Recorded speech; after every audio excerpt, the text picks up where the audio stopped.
자, 투자자 여러분 반갑습니다. 여러분들의 투자의 항해사 이 대표입니다. 자, 오늘 같은 경우는 제가 한미반도체 관련해서 좀 이야기를 드리려고 합니다. 한미반도체 같은 경우도 사실 이제 최근에 52주 신고가였던 23만 8,500원대를 달성하고 나서 지금 연 3일간의 주가가 음봉으로 마감을 해주고 있는 모습이죠. 일단 뭐 안 좋은 부분들이긴 합니다. 거래량도 생각보다 좀 많이 터져주고 있는 부분들이기도 하고요. 애프터마켓에서도 일단 더 눌림이 나와주고 있는 상황이다 보니까 생각보다 일단은 어느 정도 주가가 과열권에 있었던 부분들의 차익 매물이 일단은 쏟아지고 있다라고 우리가 해석은 해볼 수가 있죠. 다만 일단 뭐 그렇다고 긍정적인 부분들이 또 없는 것도 아닙니다. 사실 뭐 그간 뛰어왔던 부분들은 AI라는 한 축 부분들은 여전히 올해도 기대감은 형성이 되어 있는 상황이기도 하고요. 그리고 뭐 SK하이닉스도 그렇고 삼성전자에 대한 부분들의 HBM4 거래처도 이미 열려있는 상황이다 보니까 뭐 상대적으로 한미반도체 같은 경우는 올해도 기대는 솔직히 해볼 수 있습니다. 근데 주가라는 것 자체가 계속 위로만 갈 수 있는 부분들은 아니잖아요. 일단 그리고 최근에 52주 신고가를 달성을 했다라는 부분들 그로 인해서 일단은 차익 매물이 좀 강하게 나와주고 있다라고만 일단은 해석은 하시면 될 것 같아요. 뭐 아직까지는 뭐 일단 막지를 하게 되면은 최근에 JP 모건 쪽에서 나왔던 언급 그거 말고는 딱히 뭐 없다라고는 보고 있는데 뭐 그 부분도 일단 제가 좀 뒤에 설명은 해줄 건데요. 일단 이겁니다. 뭐 삼성전자에 대한 수주 기대에 대해서 성사 확률이 일단 제한적일 것이다라고 언급은 했어요.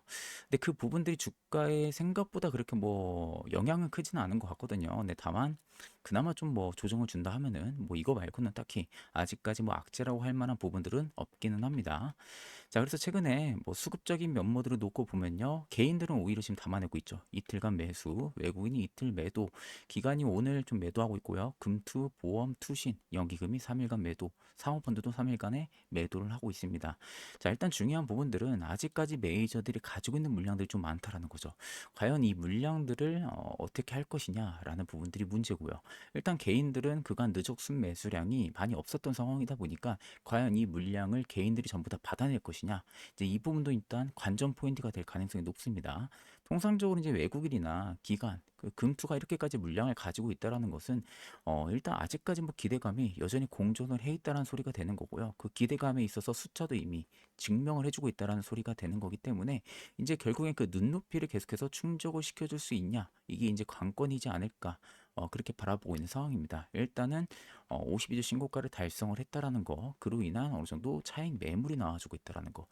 근데 이제 좀 아쉬운 부분들은 이거죠. 앞전에 고가 라인의 꼬리 부분대로 좀 지지를 해줬으면은 가장 베스트인데 일단은 지지는 못 해주고 있는 상황이죠. 지지는 못 해줬고 또 여기를 어느 정도 좀 지지를 해주면서 마감을 해주면 좋은데 일단은 아직까지는 뭐 좀 애매하게 마감은 해주고 있는 상황이긴 합니다.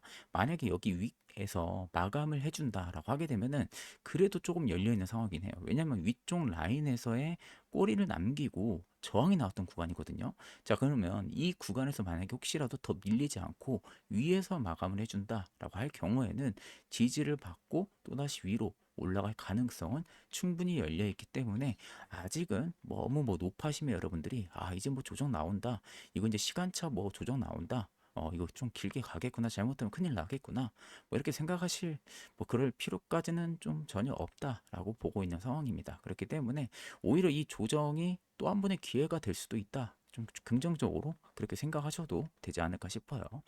자, 그래서 일단 한미반도체 관련해서 투자 포인트를 총 네 가지를 가지고 왔습니다. 첫 번째는 HBM4 관련해서 전환이 가까워지고 있는 상황이죠.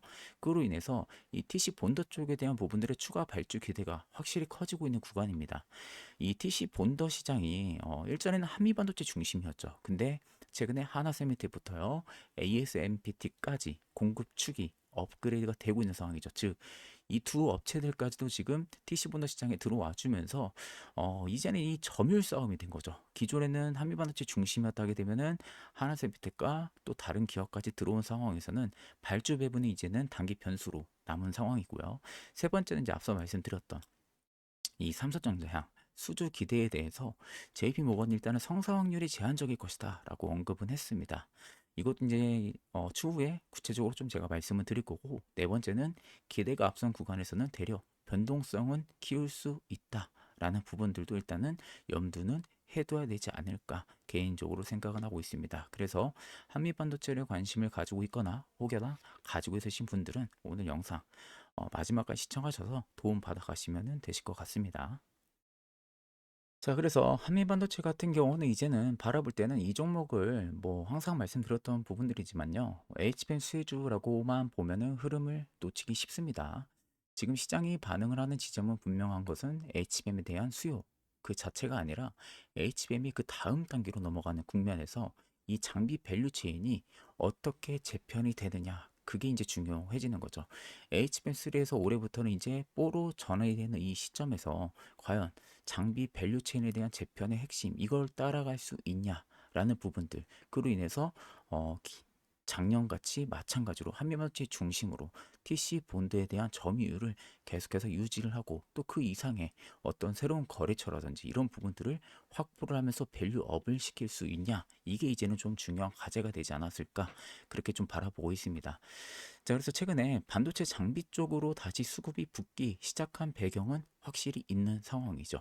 일단은 HBM4라는 이 전환 시점이 다가왔습니다. 그로 인해 가지고 TC 본더 수요가 본격화가 되고 있습니다. 그로 인해서 일단은 한미반도체가 빠르게 작년 연말부터 강하게 좀 치고 올라왔던 부분들이죠.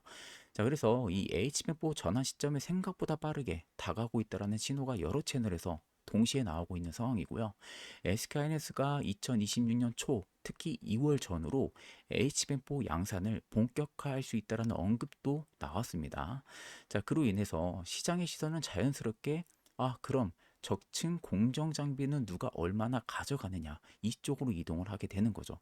그러다 보니까 당연히 TC 본더를 기존부터 한미반도체가 SK하이닉스에 공급을 해왔기 때문에 당연히 그 온전적인 수혜를 한미반도체가 가지고 가겠구나라는 부분들로 인해서 작년 하반기부터 계속해서 주가가 반응을 해오면서 위로 올라갔던 거예요. 아직까지는 이 시장 경쟁 구도 추정치이긴 한데 한미반도체가 조금 더 우위권에 있는 상황이죠. 근데 하나세미텍도 생각보다 점유율이 좀 높습니다. 그러니까 이 점유율 구조가 바뀌면 안 되는 거죠. 그러니까 하나세미텍이 여기서 점유율이 갑작스럽게 좀 위로 많이 올라온다라든지 혹은 뭐 이런 식으로 올라온다든지 이렇게 된다 하게 되면은 한미반도체 같은 경우는 주가 반응 민감도가 굉장히 빠르게 올라올 겁니다. 그 부분들에 조금 더 조심은 해볼 필요성은 분명하게 있다라고 저는 말씀을 좀 드리고 싶고요. 일단 HBM 공정 쪽에서요, 이 TC 본더 같은 경우는 선택지가 굉장히 많지 않은 핵심 장비라는 거 여러분들도 다들 잘 알고 계실 거라고 생각이 듭니다. 결국에는 이 적층수가 늘어나면 늘어날수록요 수율과 정밀도도 중요해질 수밖에 없어요. 그러면 이 구간에서 이미 검증된 업체가 우선적으로 거론이 될 수밖에 없습니다. 그러다 보니까 한미반도체 같은 경우 특히 이제 SK하이닉스가 한미반도체 쪽에 대한 부분들이 의존도를 높였던 부분들이 이거예요.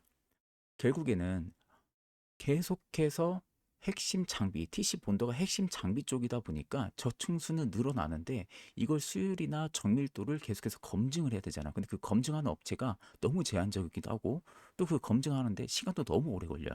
근데 엔비디아에서 요구하는 것은 빠르게 요구를 하고 고객사들의 그 조건에도 빠르게 맞춰줘야 되니까 한미반도체 말고는 선택지가 딱히 없었던 상황이었던 거죠. 그러니까 한미반도체가 계속해서 TC 본더 쪽에 대한 부분들의 점유율을 작년까지도 계속해서 그 중심 구조로 움직여 왔던 부분들이고 당연히 이제 뭐 이미 검증된 업체가 우선적으로 거론이 될 수밖에 없었던 상황이었죠.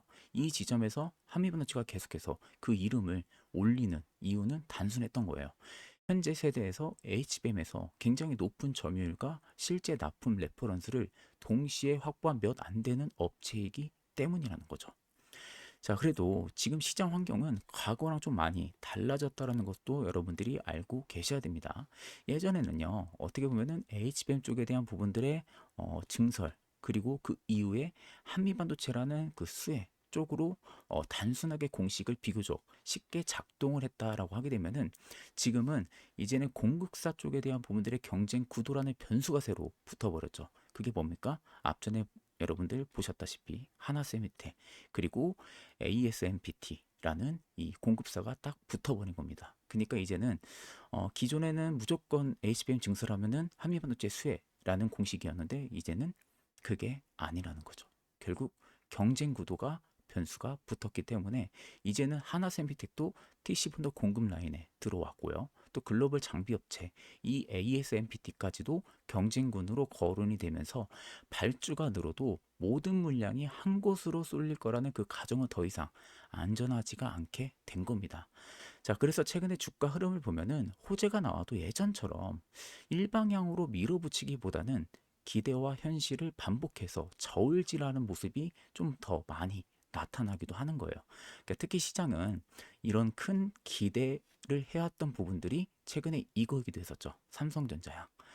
기존 이제 SK하이닉스 쪽 같은 경우는 계속해서 이제 거래를 해왔던 업체이다 보니까 신규 고객사, 이 대형 고객사인 삼성전자 쪽으로도 납품을 할 수 있을 거라는 그런 기대감이 일단은 공존을 해왔던 부분들인데, 이 부분들에 대해서 일단 JP모건 쪽에서 좀 이야기가 나왔던 거, 이게 이제 결국에 어느 정도 주가에도 민감도를 좀 올리는 것 같습니다.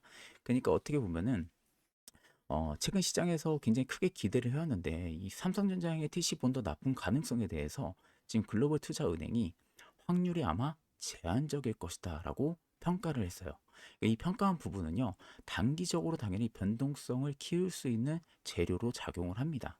이게 한미반도체 기술력 문제가 아닙니다. 기술력 문제가 아니라 삼성 내부의 장비 다변화, 그리고 전략과 뭐 발주 구조 이런 부분들이 아직 확정적이지가 않다라는 점을 짚은 것으로 해석을 하는 게 더 합리적이라고 저는 좀 보거든요. 그러니까 한미반도체가 삼성전자 쪽에 대한 조건을 맞추지 못해서 그 납품이 불확실하다라고 보기보다는 아직까지는 뭐 삼성전자가 조금 더 다변화라든지 뭐 발주라든지 이런 구조가 확정적이지가 않은 상황이다 보니까 이게 지금 주가에 너무 빠르게 기대로 붙은 거죠. 그래서 이거에 대한 부분들의 납품 불확실성을 일단 좀 이야기하는 거 아닌가라고 좀 조심스럽게 좀 생각을 하고 있는 부분들이고요.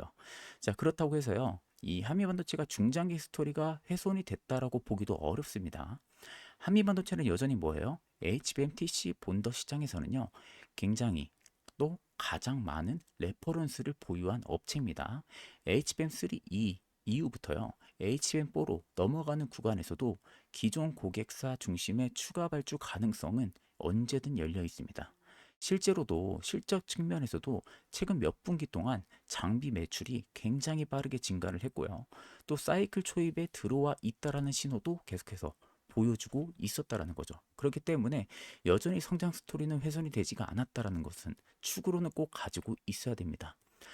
자, 그래서 결국에는 지금 한미반도체를 볼 때는 정말로 뭐 단순해요. 중장기 스토리는 여전히 열려 있지만 단기적으로 좀 변수들이 좀 있을 뿐이다 라는 부분들, 그거 말고는 사실 한미반도체의 지금 큰 변수들은 그렇게 많지가 않습니다. 그렇기 때문에 실질적으로 올해도 성장 스토리는 분명히 훼손은 되지는 않을 거다. 다만 중간중간에 이런 이제 돌이 껴있는 그런 자갈밭들이 분명히 존재는 할 건데, 그 자갈밭을 어떻게 헤쳐 나갈 것이냐, 그게 이제 가장 중요한 자리, 그런 중요한 국면이 되지 않을까, 좀 저는 그렇게 보고 있다라고 좀 말씀을 드리고 싶고요.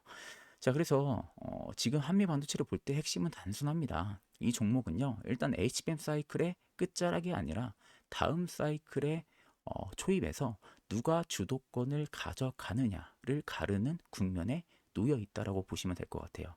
그러니까 단기적으로는 경쟁 구도와 기대 조정으로 흔들릴 수는 있겠죠. 다만 중장기적으로 바라볼 때는 HBM 적층 고도화라는 이 구조적 흐름 안에서는요, 계속 점검을 해야 할 장비 업체라는 점, 이 한 문장으로는 충분하게 정리가 되지 않을까 싶어요.